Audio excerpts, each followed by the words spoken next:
আসসালামু আলাইকুম। আজ শেয়ার করব চিচিঙ্গা ভাজি। সিম্পল অথচ মজার একটি ভাজি। চিচিঙ্গা ভাজির জন্য দুটি চিচিঙ্গা নিয়েছি। প্রথমে চিচিঙ্গা ধুয়ে এভাবে আঁচড় দিয়ে খোসাটা তুলে নিব।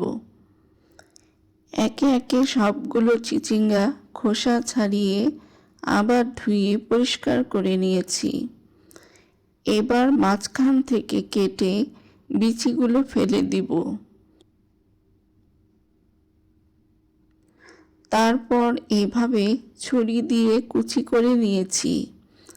আপনি বটি দিয়েও কেটে নিতে পারেন। সব চিচিঙ্গা কাটা হয়ে গেছে। চিচিঙ্গাকে অনেক অঞ্চলে কহি সবজিও বলে থাকেন। অন্য কোনো নাম জানা থাকলে কমেন্টে লিখে দিতে পারেন। এখন চুলায় প্যান বসিয়ে 4 টেবিল চামচ তেল দিয়ে 3টি মাঝারি পেঁয়াজ কুচি দিয়ে হাফ সেদ্ধ করে ভেজে নিব।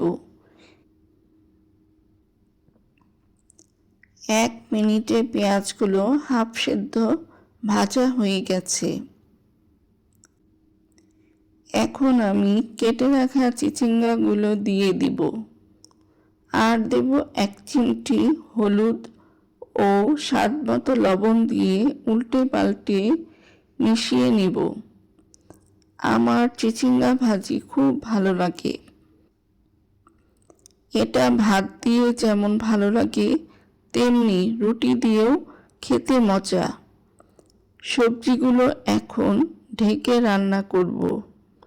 এতে কোনো পানি দিতে হবে না, এমনিতেই পানি বের হবে। 5 মিনিট পর ঢাকনা খুলে নেড়ে দিব। চিচিঙ্গাগুলো 80% সিদ্ধ হয়ে গেছে। এখন কয়েকটি কাঁচামরিচ দিয়ে উল্টে পাল্টে নেড়ে দিব। খুন্তি দিয়ে এভাবে কেন জায়গা করলাম বলেন তো দেখি। এই জায়গায় একটি ডিম ভেঙে দিব। ডিমটা এখন ঘুটে ভেঙে সবজির সাথে মিশিয়ে নিয়েছি। কত ইয়াম্মি লাগছে, তাই না? ডিম মেশানোর পর কয়েক মিনিট নেড়ে চেড়ে ভেজে নিব। ব্যাস, আর কিছু দিতে হবে না। হয়ে গেল ডিম দিয়ে চিচিঙ্গা ভাজি।